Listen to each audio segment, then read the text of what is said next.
नमस्कार, आप देख रहे हैं मेरी आवाज़। मैं हूं आपके साथ डिम्पल राणा। दोस्तों, एक देश की मजबूत नींव क्या होती है? शिक्षा। लेकिन शिक्षा को लेकर हमारे देश में कितनी जागरूकता है? जब से नरेंद्र मोदी यानी कि भाजपा सत्ता में आई है, क्या जो शिक्षा है वो हमारे देश की मजबूत हुई है या फिर उससे भी डाउन चली गई? क्योंकि अगर हम बात करें स्कूलों की संख्या की, तो स्कूलों की संख्या कहीं ना कहीं कम हुई है और जो यूनिवर्सिटी की संख्या है वो कहीं ना कहीं थोड़ी बढ़ी है। लेकिन यूनिवर्सिटी की संख्या बढ़ाने से क्या फ़ायदा, क्योंकि अगर स्कूलिंग ही आपकी सही से नहीं होगी। आज अगर हम बात करें, हर 10 लड़की में से 6 लड़कियों को जो है एजुकेशन का जो है दर्जा आगे मिल पाता है, उसमें से भी वो 10वीं करके कक्षा छोड़ देती है। अगर हम बात करें लड़कों की भी, तो 10 में से 5 लड़के ही हैं जो एजुकेशन हाई स्कूल तक कर पाते हैं और उसके बाद छोड़ देते हैं।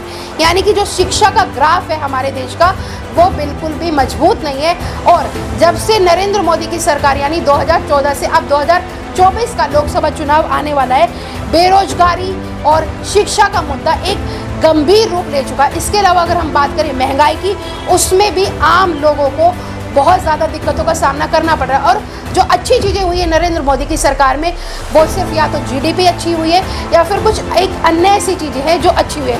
लेकिन अगर हम युवाओं की बात करें, तो युवाओं का सबसे ज़्यादा ध्यान जो जा रहा है वो अंधभक्ति की तरफ जा रहा है, बेरोजगारी की तरफ, महंगाई की तरफ जो है ध्यान बिल्कुल भी नहीं जा रहा है। एक रिपोर्ट के माध्यम से हम आपको बताएंगे कि हमारे देश की बेरोजगारी दर जो है वो कितनी बड़ी है और कितनी ज़्यादा कम हुई है। और इसके अलावा जो जीडीपी है उसके बारे में भी आपको बताएंगे।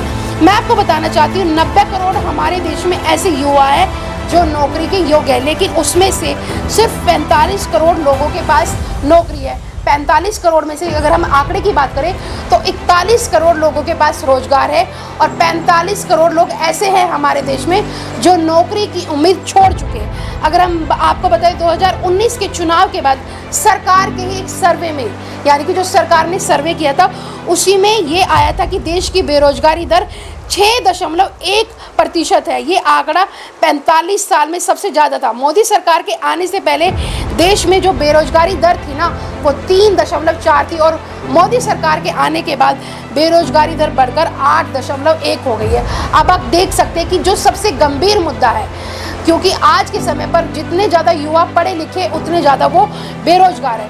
अगर हम बात करें, मोदी सरकार ने 9 से 10 साल में 30,000 करोड़ रुपए शिक्षा पर खर्च किए, सिर्फ 30,000 करोड़। इसके अलावा अगर हम बात करें, मोदी सरकार से पहले हमारे देश में जो स्कूल थे वो थे 15.18% हमारे देश में स्कूल थे, जिसकी संख्या घटकर अब 14.79 हो गई है। यानी कि आप देखिए कि जो स्कूलों की संख्या है वो उल्टी कम हुई है, तो हमारे देश का जो शिक्षा का ढांचा है वो और कमज़ोर हो गया। अगर मैं बात करूं जीडीपी कहीं ना कहीं हमारे देश की दुगनी हुई है। जीडीपी पहले मोदी सरकार से पहले थी 112 लाख करोड़ रुपए, जो आज 272 लाख करोड़ रुपए हो गई है। लेकिन ये आंकड़ा क्या सिर्फ सरकार ने सिर्फ दिखाने के लिए ही बताया है या फिर सच में हमारे देश की जो जीडीपी है वो बढ़ गई है? अगर मैं बात करूं, जब Narendra Modi make in India का नारा लेकर हमारे देश में आए थे, तो इसका मतलब ये था कि भारत अपनी बनी हुई चीज़ें बाहर जो है एक्सपोर्ट करे। लेकिन इसका उल्टा ही हो रहा है, क्योंकि आज भी हमारे देश में जो एक्सपोर्ट है वो ज़्यादा हो रहा है और इंपोर्ट जो है वो कम हो रहा है। यानी कि एक्सपोर्ट और ज़्यादा दुगना हो गया है, यानी कि जो बाहर की चीज़ें वो हमारे देश में ज़्यादा आ रही है और इंपोर्ट जो है वो कम हो रहा है। यानी कि मेक इन इंडिया का नारा तो नरेंद्र मोदी जी का फेल हो गया। अगर हम बात करें विदेशी कर्ज की, तो इसमें भी इजाफा हुआ है।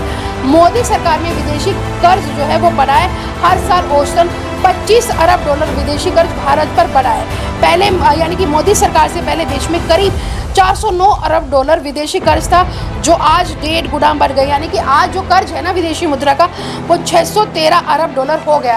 अब आप देखिए कि मोदी सरकार के आने से कितनी सारी चीज़ें जो है वो ख़राब हुई है और कुछ ही चीज़ें जो है वो सही हुई है। लेकिन हम आपको दूसरे पार्ट में, आज हम आपको इस पार्ट में एक ही चीज़ पर बात करिए। हमने बेरोजगारी दर आपको बताई है, हमने बताया कि शिक्षा कितनी कमज़ोर है हमारे देश में।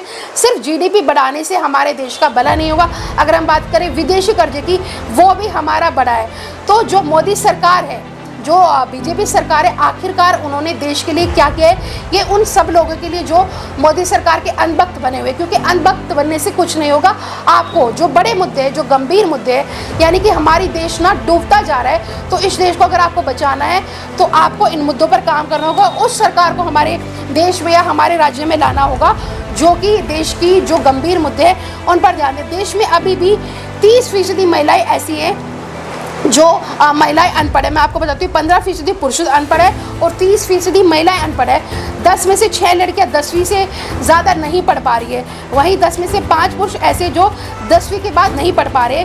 स्कूली शिक्षा इतनी कमज़ोर है हमारे देश की, ये एक बहुत बड़ा मुद्दा है। और अगले पार्ट में यानी कि कल हम आपको आगे की जो हमारी स्वास्थ्य प्रणाली है, जो हमारे देश की जो स्वास्थ्य से रिलेटेड हमारी रिपोर्ट है, वो हम आपको अगली वीडियो में यानी कल दिखाएंगे। तब तक के लिए हमारे साथ बने रहिए मेरी आवाज़ पर।